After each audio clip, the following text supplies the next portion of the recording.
ఈరోజు ఒక important topic గురించి మాట్లాడుతున్నాం. అదేంటంటే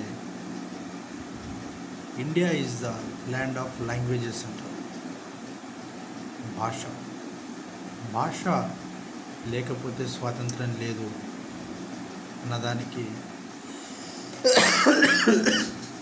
నిజంగా ఒక చిన్న కథ ఉంది. నార్త్ అమెరికాలో హవాయి అనేది ఒక చిన్న ద్వీపం. అక్కడ హవాయి భాష మాట్లాడే ప్రజలు చాలా తక్కువ మంది ఉండేవారు.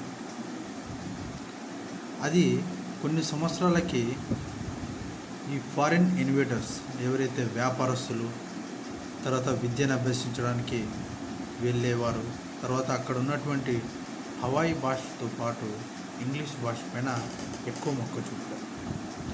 ఇది ఈ విధంగా రాను రాను ఏమైందంటే ఒక 20 సంవత్సరాలకే అక్కడ దేశ రాజుని కూడా దించి మొత్తం ఇంగ్లీష్ని అధికార భాషగా దించారు.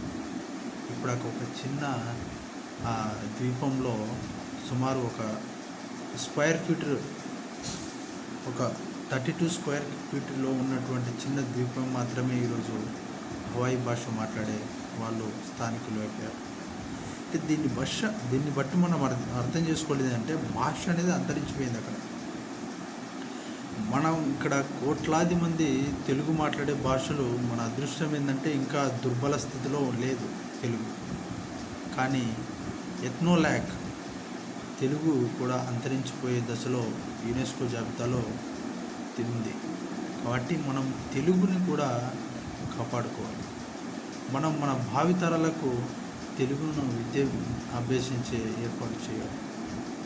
ఎందుకంటే చాలా గొప్ప సంస్కృతి ఉంది తెలుగులో. బుర్రకథలు కావచ్చు, తర్వాత హరికథలు కావచ్చు, చాలా కళారూపాలు తెలుగులో చాలా చక్కటి సాంగత్యం ఉంది.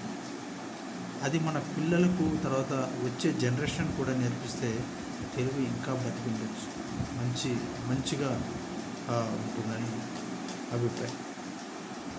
ఇక్కడ మనం చూస్తే భూమిపై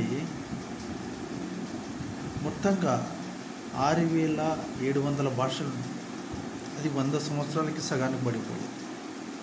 దీన్ని బట్టి మనం అర్థం చేసుకోవాల్సింది ఏంటంటే ఇది చాలా సీరియస్ విషయం. ప్రపంచంలో 40% మందికి పరభాషతోనే విద్య లభిస్తుంది. మనం దేనిలో మోజుపడి మనము ఇంగ్లీష్ మన పిల్లలకి పైన రుద్దుతున్నాము, జాబ్స్ కొరకు, తర్వాత ఇంకోటి మన అస్తిత్వానికే మనుగడ లేకుండా పోతుంది కొన్ని రోజుల తర్వాత. కాబట్టి భాష అనేది చాలా ముఖ్యమైన అంశం. కాబట్టి ఇంకోటి కూడా మన పరిపాలనా వ్యవహారాలు తెలుగులోనే కొనసాగించాలి. ఏదైతే ఇంగ్లీష్ ఉందో దాన్ని ట్రాన్స్లేట్ చేసి తెలుగులోకి కన్వర్ట్ చేయాలి. దీనివల్ల ఏమవుతుందంటే స్థానికంగా ఉండే భాష పట్ల ఇంకా కొన్ని రోజులు ఒక వెలుగు వెదుగుతుంది. కాబట్టి దీనిపైన పాలకులు ఒక చిత్తశుద్ధితో రానున్న భావితరాలకు ఒక ఆదర్శంగా నిలవాలి.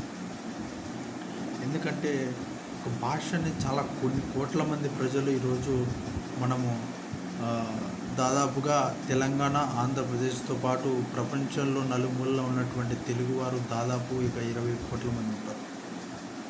కాబట్టి వాళ్ళందరికీ కూడా ఏంటంటే భాష అనేది మీరు, మేము, మనము అన్న ఒక ఆత్మస్థైర్యం అనేది పెంపొందించి భాషను కాపాడాలనేదే మన యొక్క కర్తవ్యం.